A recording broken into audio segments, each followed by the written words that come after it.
Me too.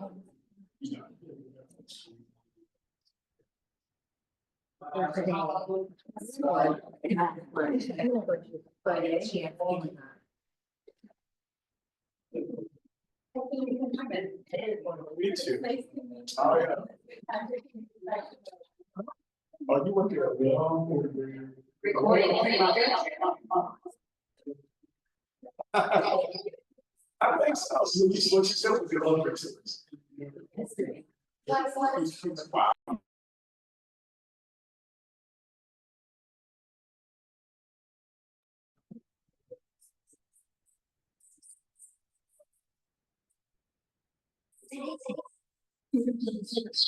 All right, so do I need that?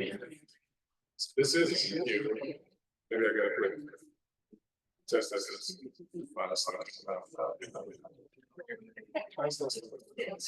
So what? Oh, it is. Okay, I was just gonna go.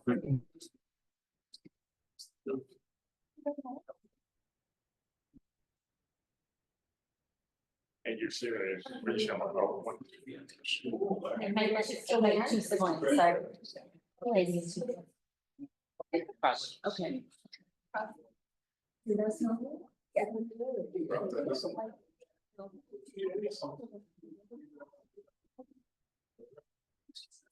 Can you because we have issues. I got that. So can you, because they shouldn't be seeing present interview. Okay. They should just be able to look on the live on Zoom. So Let me turn around, depending on what we chose here. yeah.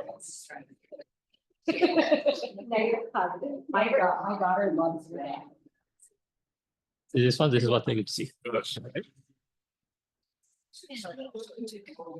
You are a pro, man.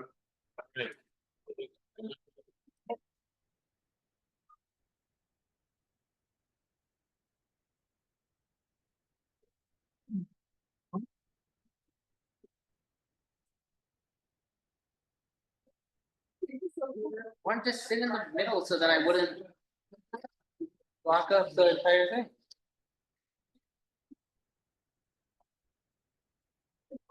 Oh.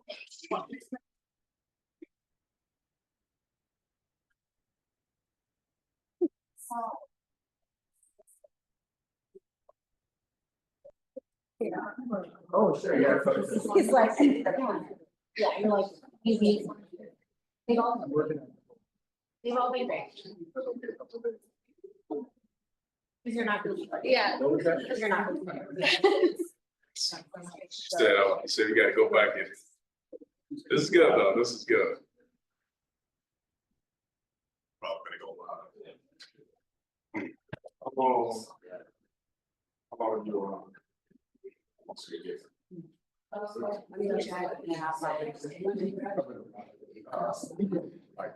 Yeah, I saw the photos. And there were just some parts where I realized that I didn't realize that he was making that face when I was just like, I'm terrified.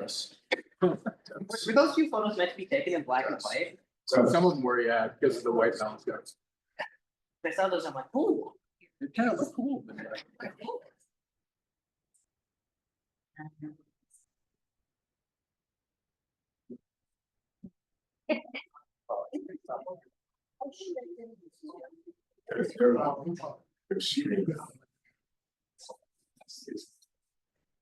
Oh, I wasn't, I think she was not a charge here.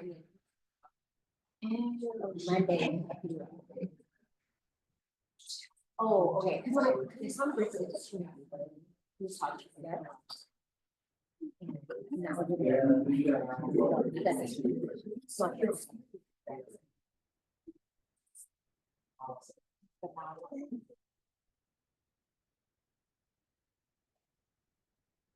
I don't know, Rob's here.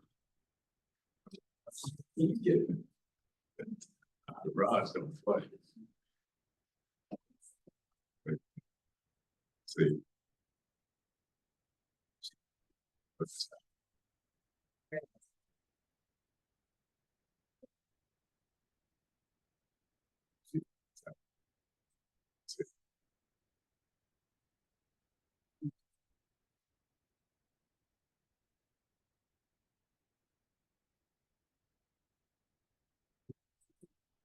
Yeah.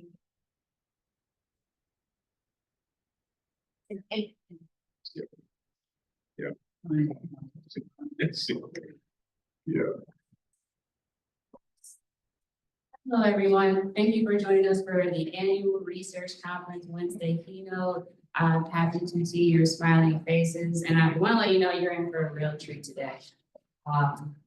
As you know, and probably why you're here, our keynote is Elizer Darris. Yeah, let's give it up for him a little bit.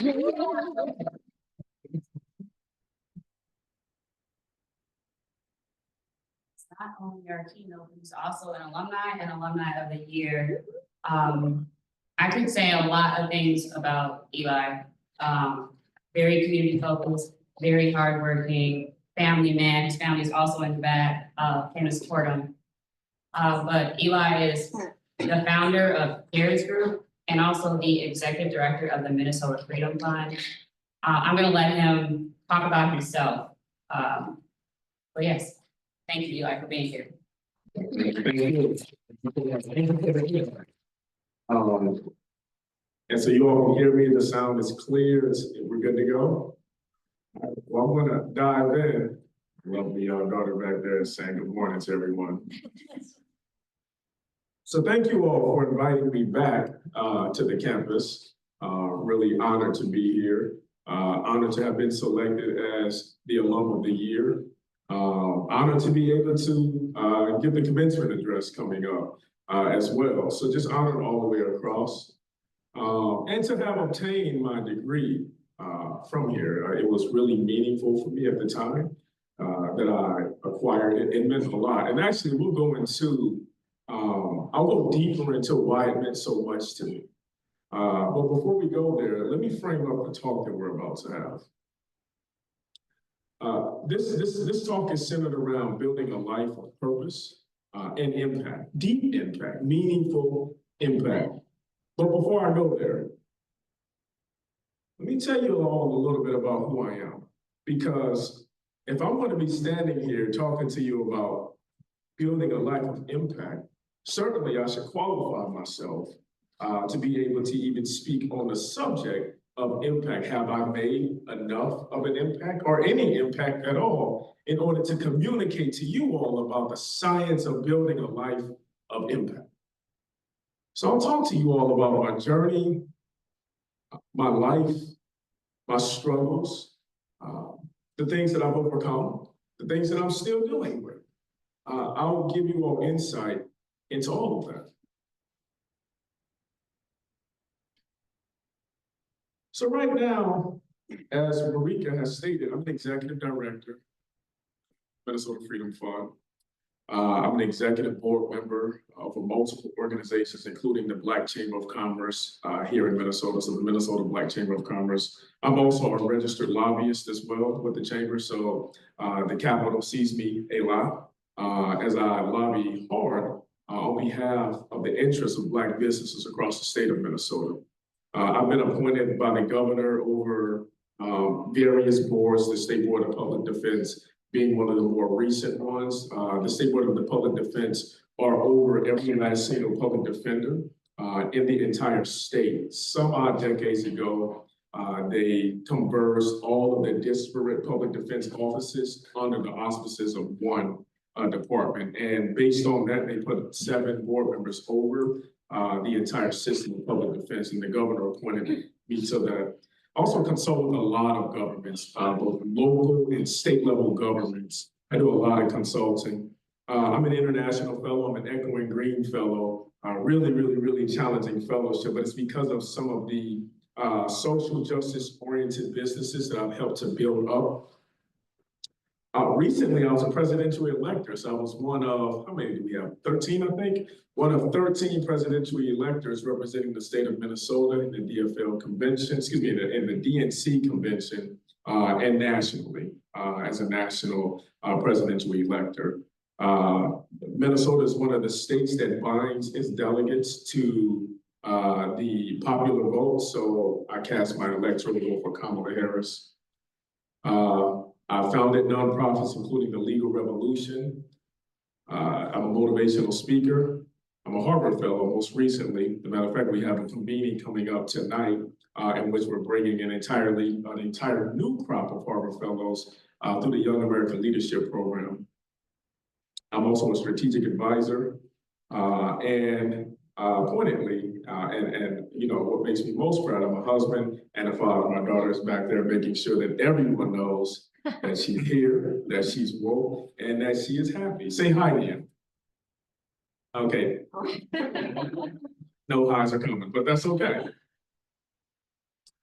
And these are some pictures of me doing some of those things.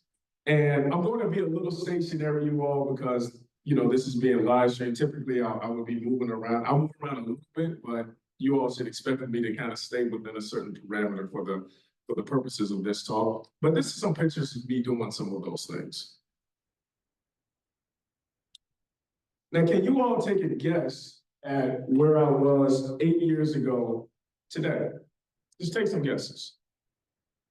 Probably here. Here, over in the dorms over there, you know? 8 years ago today, where was I? And anyone who has read ahead of time and know my story, please don't comment. 8 years ago today, where was I? Just throw some stuff out there. Now, sometimes I do trainings with the rookies of the Minnesota Vikings for the past 3 years. They've all had to go through my decision-making training. It's a required course through the NFL. And some of the stuff that them dudes say, I mean, it just would take me just aback, right? And so I've heard it all, right? 8 years ago today, what do you all think I was? Grad school. Which one? Harvard. Harvard Fellow. Well, I am a Harvard Fellow. 8 years ago. Probably somewhere in the States. In the contiguous United States? Well, yeah, definitely. I was here for sure.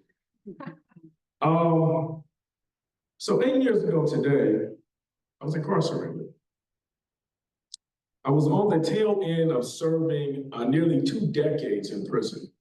I was arrested as a juvenile and sentenced to life in prison. Now, life actually means what? Maybe, if you're lucky, if you get parole, but life means what? It means life. What does it really mean? When you die. That's right. So it means what? Death.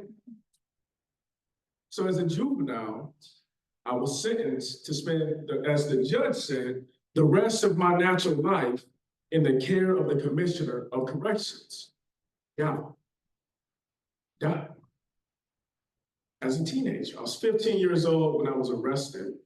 And in Minnesota, what they don't do is they don't take you and put you off to the side, let you do a bunch of push-ups and jumping jacks, or pop some spinach in your mouth like Popeye and get bigger and stronger before they put you in with the big boys. They put you in there immediately. Whether you're 14, whether you're 15, whether you're 16, if you are certified as an adult for a capital level offense, you're going into the big boy prison. And that's where I found myself as a teenager, incarcerated with adults.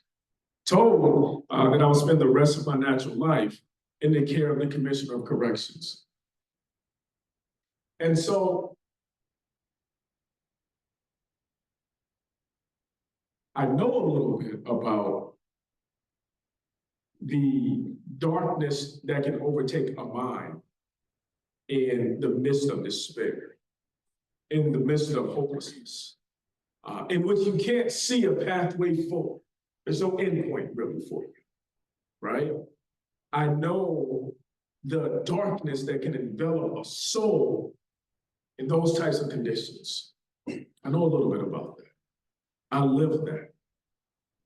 I have friends that never made it to the other side of that. So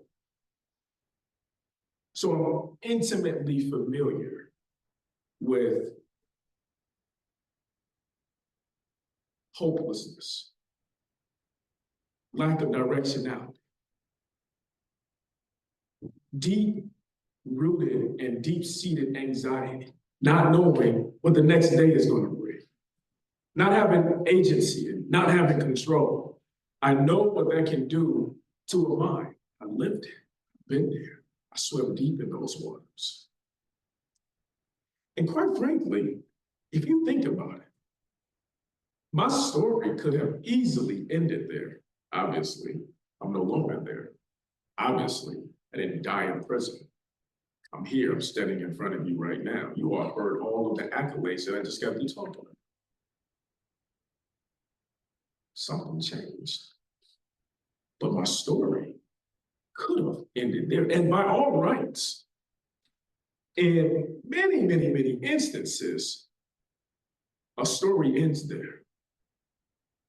As a juvenile lifer, a runaway, I lived in St. Louis, Missouri, couldn't stand being home, decided that I wanted to do my own thing. I ran away from home with a carnival, traveled around the better part of the United States, as far south as Albuquerque, New Mexico, and as far north as Roseau, Minnesota, Jamestown, North Dakota, Amarillo, Texas, you name it, right?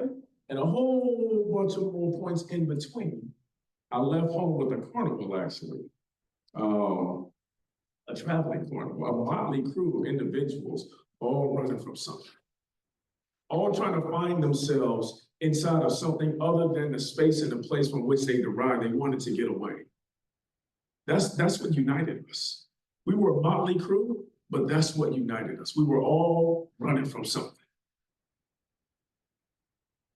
A junior high school dropout, not even a high school dropout. I never made it to high school. Not one single day. We can easily imagine in the backdrop of these facts, there is no getting out of that for a young mind like that. 1,000 miles away from home. I had no family in Minnesota, I do now. I knew no one in Minnesota. No one at all. In fact, in the nearly 20 years that I served in prison here, I only saw my mother one time in almost 2 decades. One can easily imagine that for a young 15-year-old boy, the story stops there. The book stops there. That's it. Lights out, curtains, dim on. Easily. Something changed there. Something radical and revolutionary changed, obviously, right? That's why I'm here, right? You see, I would not have been the first person to come in young and to leave old. This is Joseph Ligon. Joseph was arrested for homicide when he was 15 years old. And you know what they told Joseph? After a few decades of incarceration, they said, listen, Joe, I'm gonna call him Joe. They said, listen, Joe, if you would just admit that you did this, we'll let you go. 10 years went by, 20 years went by, 30 years went by, 40 years went by. Did Joe ever say, okay, I did it. Can I just go home? Ever? No. 50 years went by. 60 years went by. That's a man of principle. He said, I'll die before I admit to something I know I didn't do. I didn't do that. I'll die first. Joe left prison. They ultimately was like, all right. He left prison in '83. Never admitted that he did what they said that he did. I wouldn't have been the first person to come in as a young boy and leave as an old man. Something radical and revolutionary happened in my life that fundamentally shifted my entire perspective. Everything about me changed. And as a result, I'm standing here with you all right now. So what stopped me from balling up and dying in the deepest, darkest pit any human could imagine? Imagine the pit that I was in. 15-year-old boy, 1,000 miles from home, sentenced to spend life in prison with grown men, violent men, angry men. Imagine how deep and dark that pit is. How easy it would be to just fall and fall and fall and fall and embrace the darkness, in fact, because it's easy. Certainly easier than fighting to get to the light, I'll tell you that much. What do you all think was my saving grace in those conditions? Just throw some stuff out there. What do you all think was a saving grace, a saving power for me in those conditions with that backdrop? Somebody said education. Who said that? That's what I'm talking about. What are you studying? Nursing? Okay. Education. That's a great one. What else? Mentor? Who said that? You've been studying my story. That's a good one. That's a phenomenal one. What else? One of the more obvious answers would be religion. Religion? Okay. That's a good one. That's a good one. That's a good saving power for me. What else? Well, y'all shy this morning. Okay, what time is it? It's 10:00. And coffee and refreshments, right? We should be good to go. Books. Oh my God, books. Books were such a saving power for me. I'm gonna tell y'all just like this. I was mentored in there by giants. Brilliant, brilliant, brilliant men. Men of towering character who looked at me. Oh, it's working now? Oh, yeah, the camera's working. Let's give it up for the camera. Let's give it up for the camera.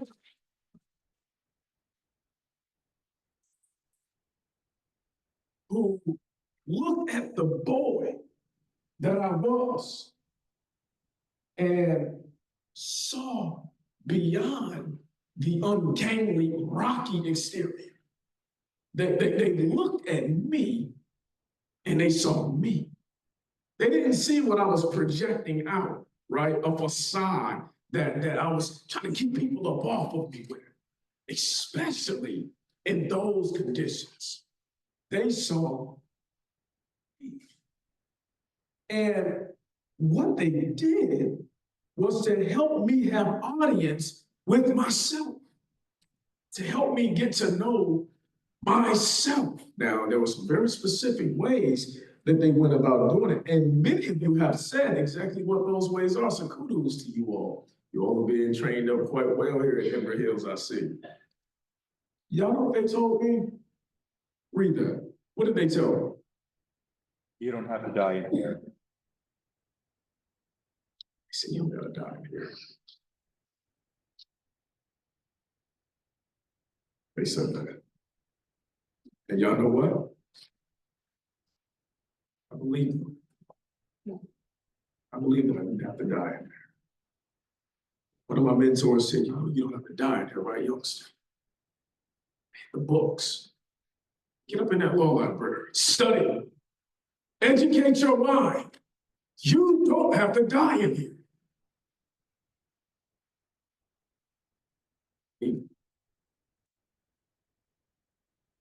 Okay. Who in here is studying math? Okay. Who's in a math class right now? Okay, we got a couple people in a math class right now. I'll take that, right? I'll take that. So help me out here. The distance all the way around a circle is called what? Circumference. The circumference. Good job, good job. I see, Inver Hills is tracking you up with it. The distance from one side of the circle. To the other side of the circle is called the what? Diameter. Diameter, right? That's it, that's all the math for now, I promise, right? One of you all's professors came into the prison once and taught me a way of remembering the quadratic equation that I'll never forget it for the rest of my life now. She was like, you all know the nursery rhyme, all around and around, the monkey chased the reason. So she was like, well, look, x equals negative b plus or minus square root of b squared minus 4ac all over 2a. I'll never forget it now. I'll never forget it, right? But that's all the math for now. Here's what I was taught by them giants. They said, he who controls the diameter of your thinking literally controls the circumference of your actions. If I can control what goes in between those two things on the side of your head, I control everything about you. How you move, how you think, how you dress, how you identify yourself. I know all of us humans like to think that we are so unique and so original and so ruggedly individual, especially within our westernized culture. I am me and you are you. Now, that certainly couldn't be true. We wouldn't have a field like psychology, anthropology, sociology, in which we study human behavior, in which human behavior is so predictable that we can model it. We can literally create predictive models that are so incredibly accurate, it would take your breath away. It's part of the reason why they build prisons more so than schools in certain areas, because they're predicting, they're seeing a certain trajectory, and the expectation is that the human mass within those specific areas are going to track this way. If it wasn't true, they wouldn't spend millions of dollars just to capture 30 seconds of your attention during the Super Bowl. Millions, 30 seconds. They have projected that a certain number of you would be responsive based off of their modeling, focus groups, whatever they would have done, because we're not as unique as we think we are. We're not as individual as we think that we are. And that's why, if I can control what goes in your mind, I predict that I can control everything about you. How you think, how you speak, how you dress, even though you think that it's all individual and unique to you. But look to the person to the left and to the right. That's your buddy. They look, dress similar, talk similar, use similar phraseology. Who created that? Who created the look, the feel that you have? Where did that come from? Whose mind was that generated inside of? And does that mind, wherever it is, whether it's a Harvard lab or wherever, does that mind care about you and your existence and your future? If I can control what goes in you, I control everything about you. The same is true in the adverse. If you control what goes in your mind, you better control your outcomes. That's what they taught me. They taught me to start questioning everything. And they told me to be more mindful of what I'm mentally consuming, because it becomes me.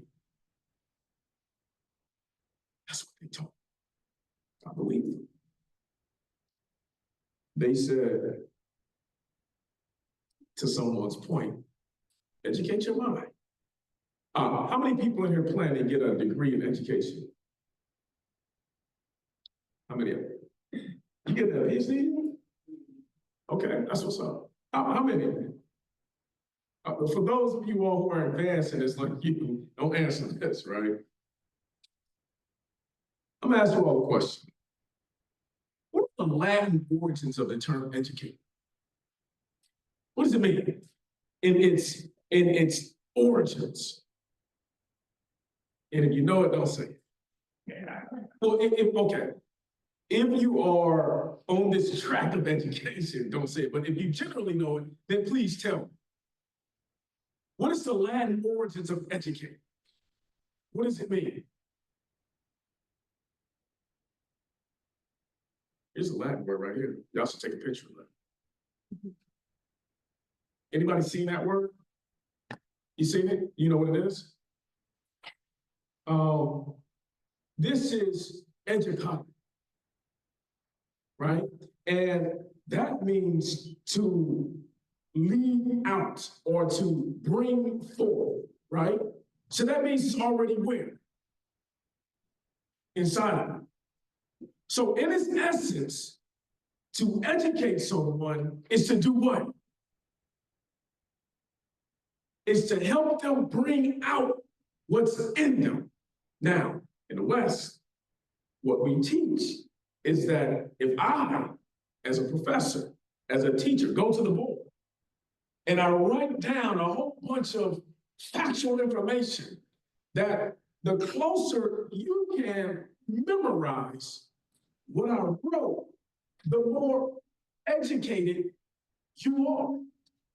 Now, that's the difference, in my opinion, between memorization, in which you're memorizing a whole lot of information, versus intellectualization, in which you are challenging yourself to think,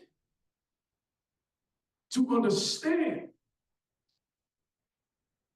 to educate someone is to bring out of them and to help them come into their humanity.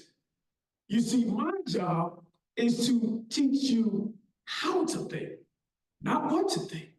Now, if you give me Jeopardy facts, it's Abraham Lincoln, that's cool. But I want to know that if I put you in a situation in which you must think, that you will have the intellectual rigor necessary to think your way out of that thing. To educate someone is to bring out of them who they already are. The American Heritage Dictionary defines the word educate as to develop the innate capacities of. Look it up, the American Heritage Dictionary. What does innate mean? Say it. Within. Within. Innate means born with. That's a scary way of looking at it, huh? To develop the capacities you were born with, to help you have audience with yourself. That's what my job as an educator is. Now, I know that's revolutionarily different than what we've been taught, but it is the Latin origins of the word. I didn't make that up.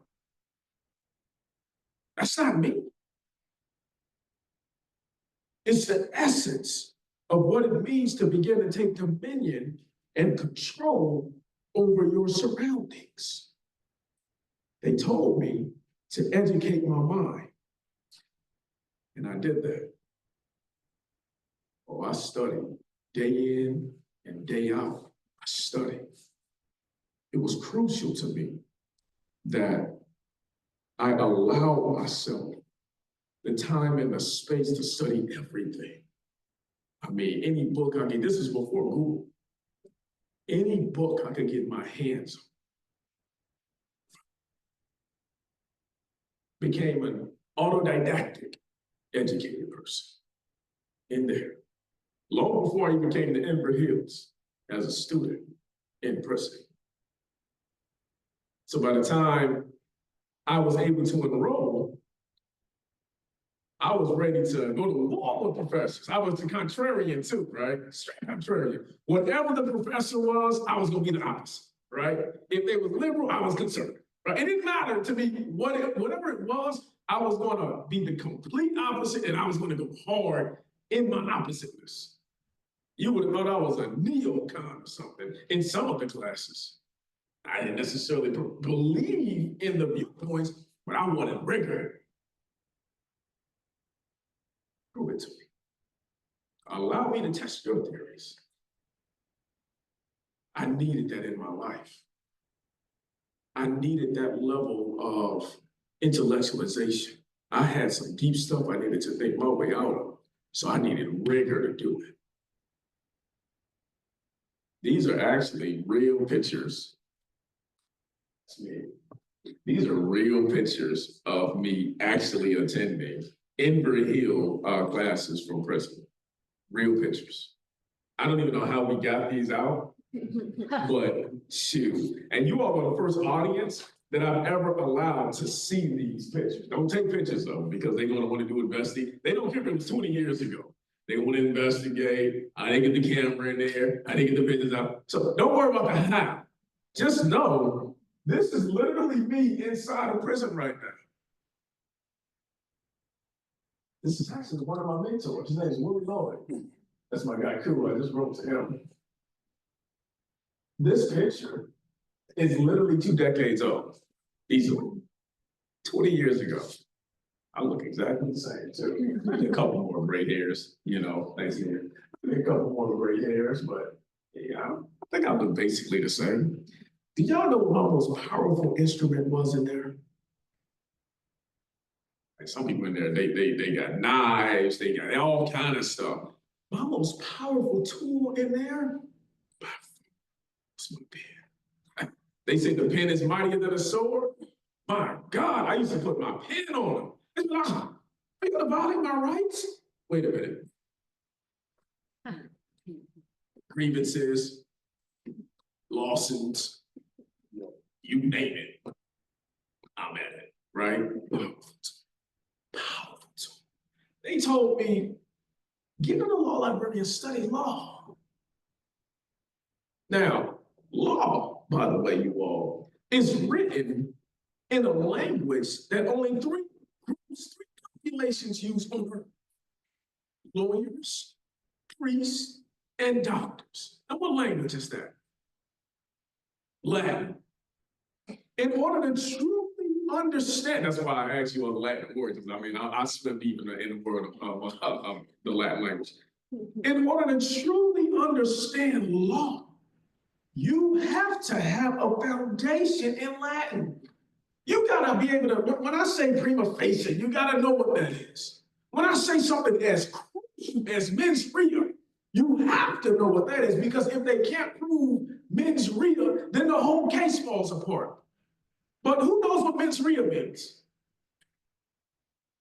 It means nothing to you, but to any lawyer or any judge. You have to understand a language in order to truly take control over the thing. This is one of the reasons why it's dangerous to allow anyone to just speak into your life, right? Because words come before the actions, really. If you don't have the vocabulary, okay, I'll give you an example. Bernie Madoff had a Ponzi scheme. We all know that, right? $1 billion Ponzi scheme, right? Can you go out tomorrow, and now you know it exists, so you can know something exists and still not know how to do it? Can you all go out right now and replicate right now that Ponzi scheme? Now, if he sat, well, he can't do it now, but if he was here and he sat with you and gave you the words, you would then know how to do the Ponzi scheme.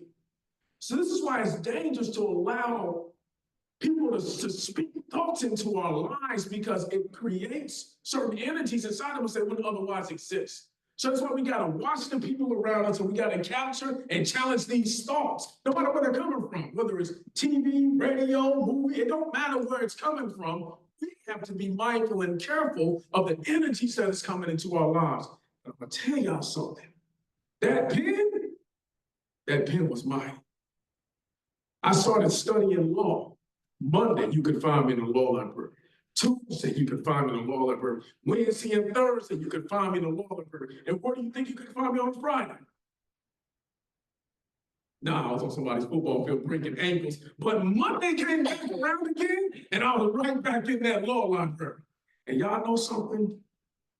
I wish I had a pen right now. I took that pen after studying law for several years in there, and I wrote the brief that was submitted to the state Supreme Court that got my life sentence reversed on appeal. This is the power of education. Now, my lawyer also submitted her own brief. In fact, I asked her to bring up my issues. She refused. She didn't want my issues to detract from the saliency of her issues. She said, you raise it. It's called a supplemental pro se brief. In Latin, pro se means do yourself. She said, do it yourself. Fortunately for me, she did adopt my brief after I wrote it. So in the eyes of the court, it was hers. Every single issue she raised was denied. And the issue I raised is what they reversed and remanded on. So what does that teach you? I want to put my life in her hands. Where would I be? You'd still be there. Still here. Dreaming by Selena, hoping for my day. Freedom. If I would have not aggressively pursued education and took the pen and used my palm, I'd still be there. But I took the pen into my hand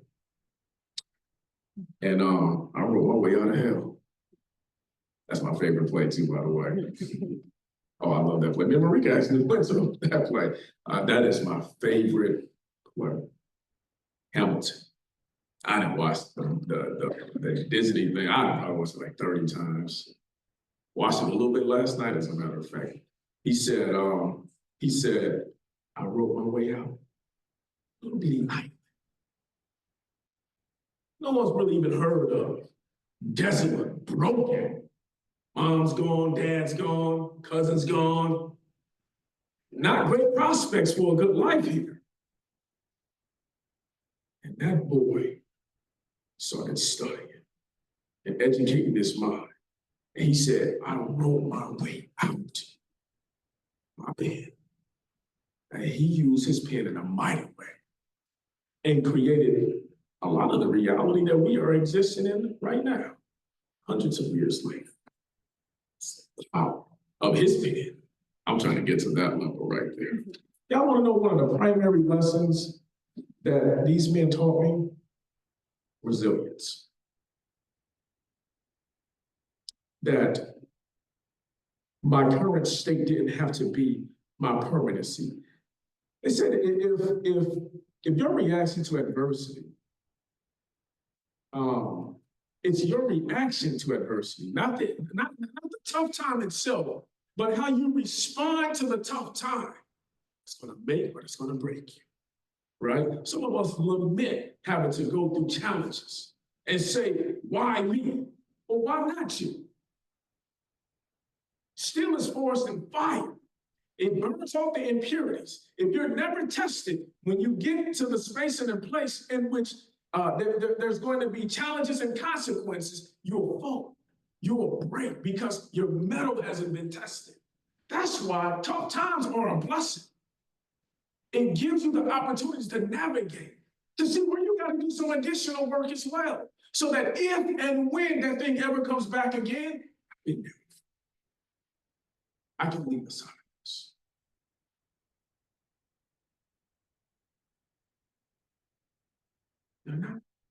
They're not something to run from.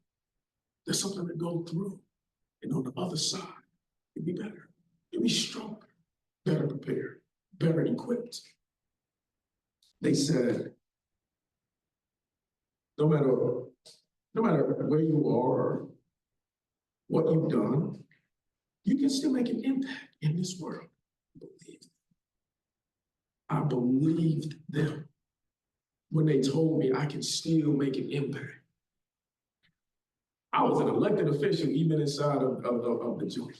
Even inside of prison, I was elected as a unit rep So I was the voice of everyone against the administration, against their tyranny. I would take my pen and I would, in a minute, in a heartbeat, I would put that paper on. Because I believed in the power of my pen. They taught me a brand of leadership that still serves me today, and it serves me so well. They taught me servant leadership. Leaders serve, right? This is what you do as a leader. You see your team and you figure out, what does my team need? You go get it, right? And if there's any slings and arrows of outrageous misfortune, as Shakespeare says, you take those.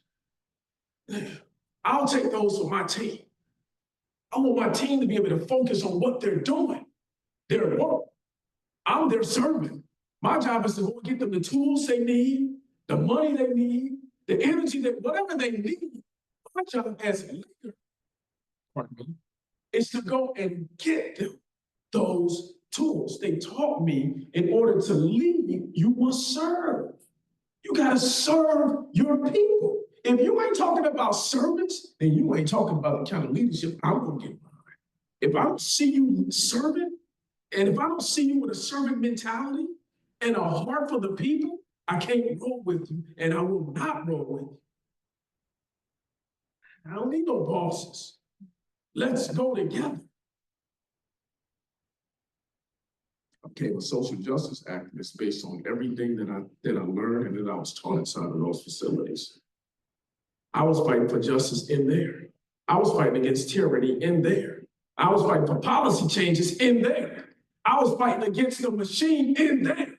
I was fighting for good and for justice in there. I didn't wait until I came home. That was my testing ground. That was my battleground. That was my petri dish. You are right now. It's the testing ground. Not later when I get my degree now. No, it's now. Now, honestly, I'm gonna be honest. I thought social justice activism was gonna be all like this. But in reality, it's a lot of computer screens, coalition meetings, building togetherness, building agreement. That's what it is. That's what it's all about. That's how you create something that's lasting. With power. It's with people.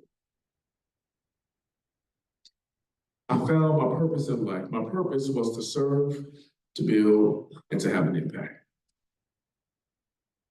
All of that stuff that I showed on that other screen, all of these things, none of that is possible if I don't have a servant mentality. If I'm not looking to serve the people, I get no access to none of that stuff. None of it. No one would care. Who are you? You don't even have a servant's heart. You want to be seen. You want to be in the limelight. That's going to make you detestable. But if you want to build a type of leadership brand that people are willing to follow you to the pits of hell, serve them. And y'all can get mighty things done, even with a small band of brothers and sisters. So if you're seeking to have a life of impact, a life of meaning, a life of purpose, a life that matters, even irrespective of where you started, you gotta serve. If I leave you with nothing else, serve the people. It'll pay off dividends time and time again. These are three key takeaways from this very brief talk. I can talk for hours. Your current reality is not your final chapter. Where you all are right now, the testing grounds, this isn't that. This is the fire in which you're forging who you're going to be and how you're going to act when it's going to be a consequential times. And all of you will eventually face consequential times in which your foundation, your principles are going to be tested. How will you respond? Education is not just a tool. It's a launch pad that can take you to entirely different worlds. My wife and I, my daughter was just in Ghana a couple of months ago. In fact, she turned 1 year old over there. Ghana. She has a passport with stamps in it. Actually, Maria helped me get my passport. I wasn't even thinking about getting no passport, right? And now I got stamps in it. My daughter wasn't even 1 and already has been introduced to a quality of life I couldn't even dream. I mean, heck, remember, y'all, I saw my mom once in 2 decades. But life is different because I made a decision. Oh, went into my decision-making training. That's what I do with the Vikings. That's coming up. But decisions are crucial. And so one day I might come and talk with y'all about the power of decisions. And real leadership starts with service. It all starts, begins, and ends with service. Think about those guys who came around me and who invested inside of me. They didn't have to. They wasn't paid a dime, a penny, no recognition, no awards came their way. Look at them. They served me. They made me who I am today. They gave me countless books to read. I'm gonna be honest, with those books, I used to take them and put them up under my bunk because the mattresses was like this, and I sat on their books like they were eggs, and I was ahead for almost a year before I read any of them books. Now, eventually, when I started giving people books, you wasn't sitting on my books more than 2 weeks before I'm at your segment. And then, you know what? They get the book back. To serve me up. They invested and they poured inside of me, and they didn't have to, but they did. And so I'm done. That's my talk, just in terms of creating a life of impact, right? If you all have, I'm probably gonna have time for questions. All right, so if you all have any questions, we have a few minutes for questions right now, but that right there is the mailing list that I have. If you want to join my mailing list and get spam from my email newsletter that I send out, they go ahead and click that. That's my cell phone number. Don't call it, text it, because I'm probably not, I mean, you know, I shouldn't look at the phone ringing. It just rings so much. Now, if you text me, I'm gonna probably respond in like 5 minutes. But if you call me, I might respond in maybe 2 or 3 days. You email me, maybe a week, to be honest. Some of y'all know that, and some of y'all have been trying to get me to respond to stuff. It takes a minute to get me to respond in those ways. But that's how you all can get in touch with me. And I'll open the floor up right now for any questions that you may have. All right, so one of my questions, you said. One of them. I'm a careful listener. I try to come up with as many questions. I appreciate it. I know there's time constraints, but one of them was, you said to always question things because people can always change what you are thinking. What have you had to question the most? What have you learned that you realized was wrong, or your original line of thinking? Yeah, there's a fundamental one. My mother once told me, if you put my brains in a bird, it would crash. And, you know, there's certain things that people can say to us that turns into tapes at an unconscious level that replays themselves. And you don't even know how those tapes are influencing you, right? And so, you know, I question oftentimes like my intelligence, my abilities, my this and my that.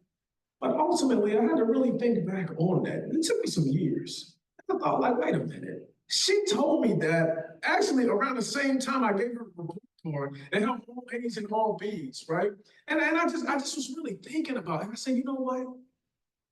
Maybe that had more to do with her than with me.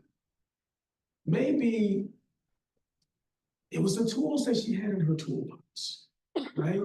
And I don't know why she said to me what she said, but I really had to question a lot of what my upbringing was about, how people told me I needed to, you know, respond and engage, how I was supposed to think about life, how I was supposed to think about my fellow humans in this life. And so I had to do a lot of questioning of my child. A lot of questioning around the tapes that was put inside of me as a child. Any other questions?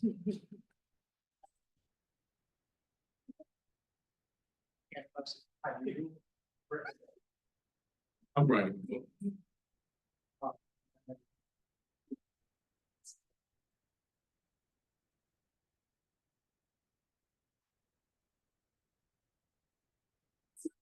Mindset about like building confidence. One thing, how you build that confidence. Words. Okay, give me 1 second. I think I got a hold of it.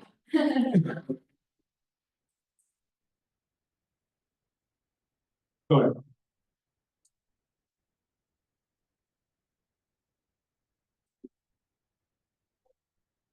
Yeah, that didn't happen overnight.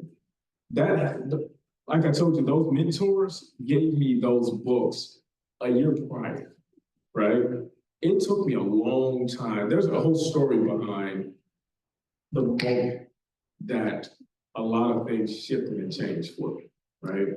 There was a riot inside of the prison. Smoke was billowing into the cell. And I flooded my cell because I wanted to participate in the riot, right? I'm kicking the door, throwing things, all of that kind of stuff. Now, where there is fire, there's what? Smoke. I was in a closed fronted cell, so the smoke began to billow into the cell. And I had toilet water on the ground. And I was faced with an option, stand tall and, keep being tough, or hit the deck in toilet water and live. And as I was laying there in the toilet water, I remember thinking to myself, if I get out of here, I'll go up, I'll read those books. This was existential for me. I said, I'll go up, I'll read those books, I'll change some things up. Most people who die in fires, do you all know how they die?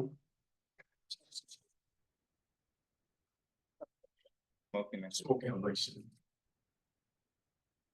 The vast majority died from smoke inhalation. So I knew a couple puffs of that, and I was done. I knew. And so eventually the guards turned on the exhaust and the smoke began to recede out of the cell.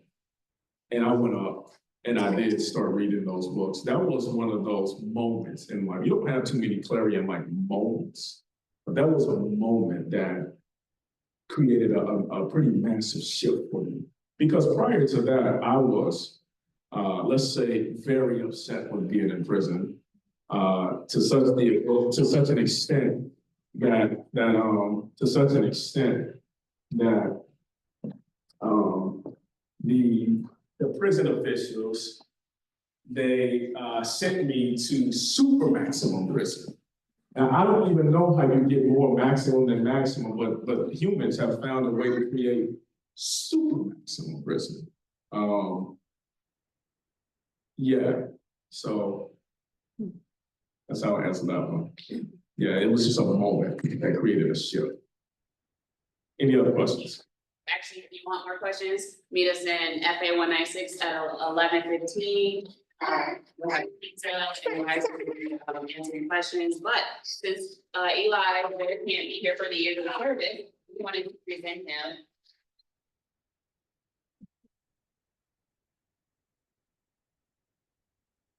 Present him with his alumni merit award. Give him a hand.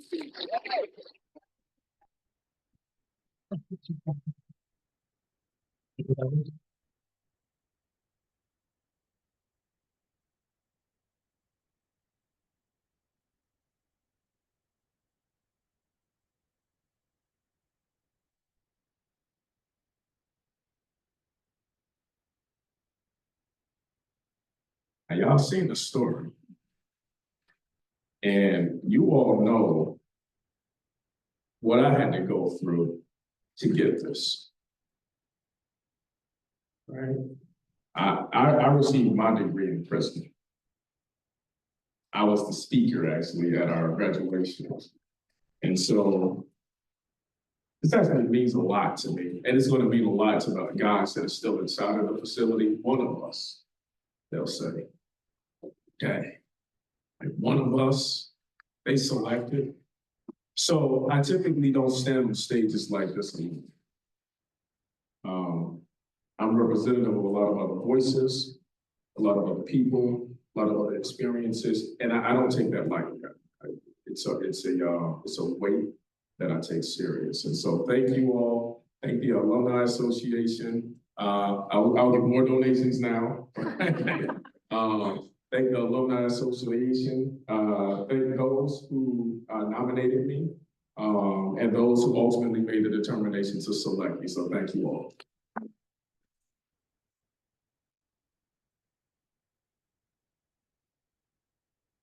Now Marie was wrong. Now I have to jet to. I got to get to my organization. I got some really big announcements to make to my staff. Some they're gonna like, some they're not gonna like. So I have to get on the road and do that. But this has been really meaningful. Those of you who have additional questions, just shoot me some. Just text me or text me. Just text me and I'll hit you back. I'll be able to answer some of those questions, right? And I know some people rather talk privately anyway. So just shoot me a text. We'll do. All right. Thank you all. Thanks for allowing me to be.